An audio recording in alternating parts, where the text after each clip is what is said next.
എൻ്റെ ഏവിയറിൻ്റെ കോസ്റ്റ് വെച്ചാൽ അത് 50,000 അതിനും താഴെയാണ് കോസ്റ്റ്.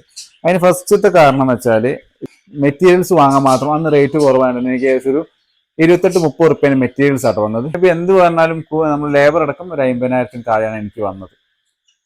ഈ കേജികൾക്കാണ് പൈസ വന്നത്. ഈ കേജികളൊക്കെ ഞാൻ സെക്കൻഡ് മേടിക്കുകയാണ്. അത് 300-400 റുപ്യ കൊടുത്തിട്ട് കേജികളൊക്കെ ഞാൻ ഓക്കെ. അപ്പോൾ ഞാൻ പറഞ്ഞില്ലേ, ഈ ഒരു കോസ്റ്റാണ് എനിക്ക് വന്നത്. വേറെ വലിയ ഹെവി ലോഡ് കോസ്റ്റ് വന്നിട്ടില്ല. നമ്മളിത് മാക്സിമം ലോ കോസ്റ്റ് ആക്കിയിട്ട് ചെയ്തത്. കാരണം നമ്മൾ വലിയ ഹെവി ആയിട്ട് ചെയ്യില്ല. കാരണം വെച്ചാൽ നമ്മൾ വെൽക്കം ബാക്ക് ടു ചാനൽ ബൈറ്റ്സിലേക്ക്. എൻ്റെ പേര് വിശാഖ്. ഇന്നത്തെ വീഡിയോ മറ്റൊന്നുമല്ല. ഇപ്പം എനിക്ക് തോന്നുന്നത് ഇപ്പോൾ കുറച്ചായിട്ടാണ് നമ്മൾ വീഡിയോസ്. ആദ്യം നമ്മൾ വീഡിയോ നല്ല റീച്ച് ആയിരുന്നു. അതിന് ശേഷം ഇപ്പോഴാണ് കണ്ടിന്യൂസ് നമ്മൾ വീഡിയോ ഇട്ടുകൊണ്ടിരിക്കും നമ്മൾ വീഡിയോസ് റീച്ച് ആവുന്നത്. നമ്മൾ പഴയ വീഡിയോസ് കണ്ടിട്ടില്ല തോന്നുന്നു. കാരണം എനിക്ക് വരുന്ന എൻക്വയറീസ് എന്ന് വെച്ചാൽ നമ്മളെ ഏവറിയുടെ കോസ്റ്റ് എത്രയായി, എങ്ങനെ ലോ കോസ്റ്റിൽ ഏവറി പണിയാന്നൊക്കെ കേട്ടോ. അപ്പം ഞാൻ അതിനെപ്പറ്റി പറയുകയാണെങ്കിൽ എൻ്റെ ഏവറിയിലേക്ക് എനിക്ക് വന്ന കോസ്റ്റ് മുമ്പൊരു വീഡിയോ ചെയ്തിട്ടുണ്ടെന്നാണ് എൻ്റെ ഒരു ഓർമ്മ. എന്നാലും ഞാൻ ഇതൊരു വീഡിയോ പോലെ ചെയ്യാം. കാരണം വെച്ചാൽ ഇപ്പം നിലവിൽ എൻ്റെ ഏവറിൻ്റെ കോസ്റ്റും കാര്യങ്ങളൊക്കെയാണ് എനിക്ക് പറഞ്ഞത്. ഓക്കെ, ഞാൻ നൈറ്റാണ് വീഡിയോ എടുക്കുന്നത്. ചിലപ്പോൾ വീഡിയോസിന് ക്ലാരിറ്റി ചെറിയ ഡാമേജ് ഇഷ്യൂസ് കാര്യങ്ങളുണ്ടെങ്കിൽ ക്ഷമിക്കാം. അപ്പോൾ നമ്മുടെ ചാനൽ ഇതുവരെ സബ്സ്ക്രൈബ് ചെയ്തില്ലെങ്കിൽ മറക്കാതെ സബ്സ്ക്രൈബ് ചെയ്യുക. തൊട്ട് ബെല്ലൈക്കൻ മറക്കരുത് കേട്ടോ.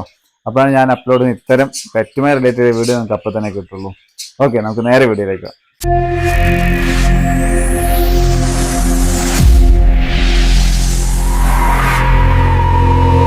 എൻ്റെ ഏവിയറിൻ്റെ കോസ്റ്റ് വെച്ചാൽ അത് 50,000 അതിനും താഴെയാണ് കോസ്റ്റ്.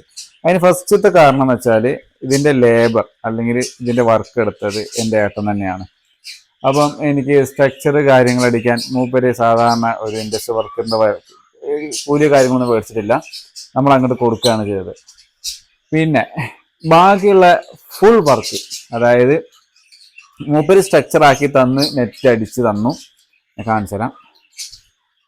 മൂപ്പരാണ് നമുക്ക് സ്ട്രക്ചർ ആക്കിയിട്ട് നെറ്റ് അടിച്ച് തന്നത്. അതായത് ഈ ലൈന് കാര്യങ്ങളൊക്കെ സ്ട്രക്ചറാക്കി നെറ്റ് അടിച്ചതൊക്കെ മൂപ്പരാണ്. അതിനുശേഷം ഇതിൽ വന്ന മിക്ക പണി, അതായത് നമ്മളെ വീടിൻ്റെ പഴയ വീടിൻ്റെ ആസ്പെറ്റോസാണ് ഈ കാണുന്നത്. ഈ കാണുന്ന ഫുള്ള് കട്ട് ചെയ്തൊക്കെ ആസ്പെറ്റോസാണ്. ഈ വൈറ്റ് അടിച്ച ഫുള്ളും ആസ്പെറ്റോസാണ് നമ്മളെ പഴയ വീടിൻ്റെ. ആ ആസ്പെറ്റോസ് നമ്മൾ നേരെ കുത്തനെ വെച്ചിട്ട് അതിൽ ക്ലാമ്പ് അടിക്കുകയാണ് ചെയ്തത്. പിന്നെ നമുക്ക് തൊട്ട് താഴെ നമ്മൾ പാരപ്പറ്റ് അടിച്ചിരിക്കുകയാണ്. നമ്മളെ ഇതിൻ്റെ വീടിൻ്റെ തന്നെ പാരപ്പറ്റ്. അപ്പോൾ അതന്നെ ഏകദേശം 2-2 അടി ഉണ്ട് അതിൻ്റെ മേലോട്ട്. പിന്നെ വന്നത് ഒരു 3 അടി നെറ്റ്. അങ്ങനെയാണ് നമ്മൾ ചെയ്തത്. നമ്മളിത് മാക്സിമം ലോ കോസ്റ്റ് ആക്കിയിട്ട് ചെയ്തത്. കാരണം നമ്മൾ വലിയ ഹെവി ആയിട്ട് ചെയ്യില്ല. കാരണം വെച്ചാൽ നമ്മളെ സംബന്ധിച്ച് നമുക്ക് വേണ്ടതെന്ന് വെച്ചാൽ അടച്ചുറപ്പുള്ള ഒരു മുറി, അത് നമുക്ക് വേണ്ടിയിരുന്നത്. അപ്പോൾ അതാണ് നമ്മൾ സെറ്റിൽ ചെയ്തത്. അടച്ചുറപ്പുള്ള മുറി വെച്ചാൽ നമ്മൾ ആദ്യമേ പ്ലാൻ ചെയ്തിരുന്നു. ഞാൻ ഉണ്ടാക്കുന്നത് സെപ്പറേഷൻ ബ്രീഡിംഗ് ആണ് ഞാൻ പ്ലാൻ ചെയ്തത്. അതായത് സെപ്പറേറ്റ് ബ്രീഡിങ് ചെയ്യാനുള്ള പ്ലാനിങ് എനിക്കുണ്ടായിരുന്നു. സോ അത് നമുക്ക് അടച്ചുറപ്പുള്ളൊരു ഏവിയറി മാത്രം നമ്മൾ സെറ്റ് ചെയ്തത്. പിന്നെ ഇതിൽ വരുന്ന പെയിൻറ്റിങ് അത് ഞാനും എൻ്റെ അനിയനും കൂടിയാണ് ചെയ്തത്. ബാക്കിയുള്ള മിക്ക പണി, അതായത് ഇലക്ട്രിക്കലിൻ്റെ വർക്ക്, അതേപോലെ തന്നെ കോൺക്രീറ്റ് വർക്ക്, ഈ താഴെ കിടക്കുന്ന കോൺക്രീറ്റ് വർക്ക്, കാര്യങ്ങൾ എല്ലാ വർക്കും ഞാൻ ഒറ്റയ്ക്കാണ് ചെയ്തത്. ബാക്കിയുള്ള ഫുൾ വർക്ക്, അതായത് വൈറ്റ് വാഷ് അടിക്കുന്ന തൊട്ടിട്ട് വൈറ്റ് വാഷ്, സിമെൻറ്റ്, കാര്യങ്ങൾ എല്ലാ വർക്കും ഞാൻ ഒറ്റയ്ക്കാണ് ചെയ്തത്.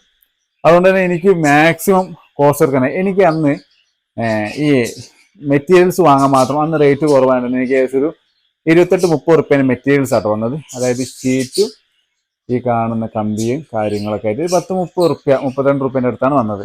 പിന്നെ ഇതിൻ്റെ നെറ്റും കാര്യങ്ങളൊക്കെ ഞാൻ നിൽക്കുന്ന ഷോപ്പ് തന്നെയായിരുന്നു. സോ അതിനൊക്കെ എനിക്ക് കോസ്റ്റ് കുറവായിട്ടാണ് വന്നത്. സോ എന്താ പറയുക, അതൊക്കെ ഉള്ളതുകൊണ്ട് തന്നെ നമുക്ക് ഒരുവിധം രീതിക്ക് നല്ല രീതിയിൽ കോസ്റ്റ് കുറയ്ക്കാൻ സാധിച്ചിട്ടുണ്ട്. പിന്നെ ഇലക്ട്രിക്കൽ കാര്യങ്ങളൊക്കെ എൻ്റെ പഴയ വീടിൻ്റെ ഇലക്ട്രിക്കലും കാര്യങ്ങളൊക്കെയാണ് ഞാനിത് ചെയ്തത്. പിന്നെ വന്നത് ഈ കേജികൾക്കാണ് പൈസ വന്നത്. ഈ കേജികളൊക്കെ ഞാൻ സെക്കൻഡ് മേടിക്കുകയാണ്. അത് 300-400 റുപ്യ കൊടുത്തിട്ട് കേജികളൊക്കെ ഞാൻ സെക്കൻഡ് മേടിക്കുകയാണ് ചെയ്തത്.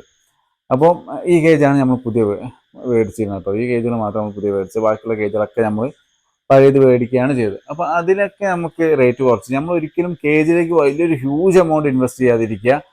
അപ്പോൾ അതൊക്കെ ആ എമൗണ്ടിൽ നല്ല നല്ല ബേഡ്സുകളെ എപ്പോഴും മേടിക്കാൻ നോക്കുക. ഓക്കെ. പിന്നെ ഇപ്പോൾ ലാസ്റ്റ് വന്നതിൻ്റെയാണ് കോസ്റ്റ് ഞാൻ പറഞ്ഞില്ല. ഇപ്പോൾ ഈ വി ബോർഡ് ഞാൻ അടിച്ചതാണ്. അതിൻ്റെ മേലെ ട്രാൻസ്പെറൻറ്റ് ഷീറ്റ്. ആ ട്രാൻസ്പെറൻറ്റ് ഷീറ്റ് എനിക്ക് തോന്നുന്നത് ഫുൾ കവർ ചെയ്യാൻ ആപ്പാട് 300-400 റുപ്യ ട്രാൻസ്പെറൻറ്റ് ഷീറ്റ്. 2 വി ബോർഡുകൾ.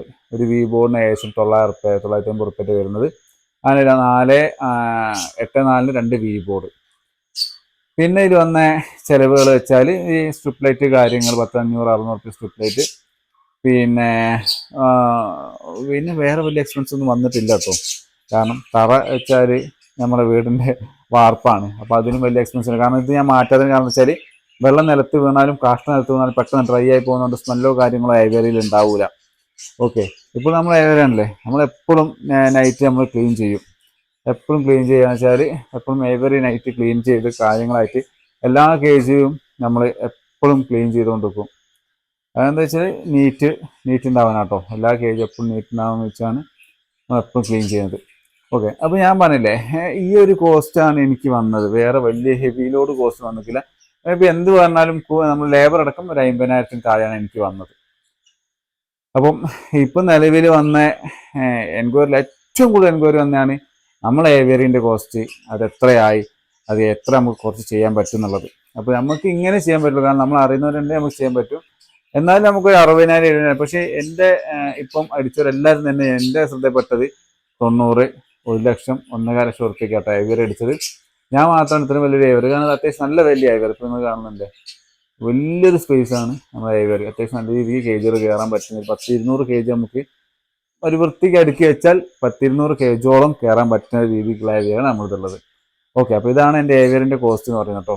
നമ്മുടെ വീഡിയോസൊക്കെ കണ്ടിന്യൂസ് റീച്ച് ആകുമ്പോൾ വരുന്ന ഇൻസ്റ്റ ആയിക്കോട്ടെ യൂട്യൂബ് ആയിക്കോട്ടെ റീച്ച് ആകുമ്പോൾ നമുക്ക് ഇത്തരം ചോദ്യങ്ങൾ വരുന്നത്. അപ്പം അതിൻ്റെ ഒരു ഡീറ്റെയിൽ വീഡിയോ മാത്രമാണ് ഞാൻ ഉദ്ദേശിച്ചുള്ളൂ, വേറെ ഒന്നുമില്ല. പിന്നെ ലോ കോസ്റ്റിൽ നിങ്ങൾക്ക് ചെയ്യാം, കാരണം നമുക്ക് പഴയ ആക്രി കടയിൽ നിന്ന് നമുക്ക് എന്ത് ചെയ്യും, ഈ GIൻ്റെ ഒക്കെ കമ്പി കിട്ടും, അതൊക്കെ ചെയ്ത് വൃത്തിക്ക് അത് ചെറിയൊരു കേജ് അടിക്കുക. പിന്നെ ഏവരെ അടിക്കുമ്പോൾ നമ്മൾ എന്ത് ചെയ്യണം, ഫ്രീ ആയിട്ട് അടിക്കണം. എന്താ വെച്ചാൽ നമ്മൾ എന്തായാലും ഒരു തുറന്നു വിട്ട് പോറ്റുന്നുള്ള രീതിക്കാണ് നമ്മൾ ഏവരെ അടിക്കാൻ. അതല്ലാതെ സെപ്പറേഷൻ ബ്രീഡിങ് ആണെങ്കിൽ അത്യാവശ്യം കുറച്ച് വലിപ്പമുള്ള കേജ് അടിച്ചില്ല എന്നുണ്ടെങ്കിൽ നമുക്ക് അതിനുള്ള വലിയ രീതിക്കുള്ള കേജുകൾ കയറ്റാൻ പറ്റൂല. അപ്പോൾ അതൊക്കെ ഒന്ന് ഓർത്ത് വെക്കുക കേട്ടോ. അപ്പോൾ ഇന്നത്തെ വീഡിയോ നിങ്ങൾക്ക് ചോദിച്ച കുറച്ച് പേർക്ക് ഉപകാരപ്പെട്ടു എന്ന് കരുതാണ്. അങ്ങനെയാണെങ്കിൽ നമ്മുടെ ചാനൽ ഇതുവരെ സബ്സ്ക്രൈബ് ചെയ്ത് മറക്കാതെ സബ്സ്ക്രൈബ് ചെയ്യുക. അപ്പോൾ ബെല്ലേക്ക് നമുക്ക് കേട്ടോ. അടുത്ത വീഡിയോ കാണാൻ ബൈ.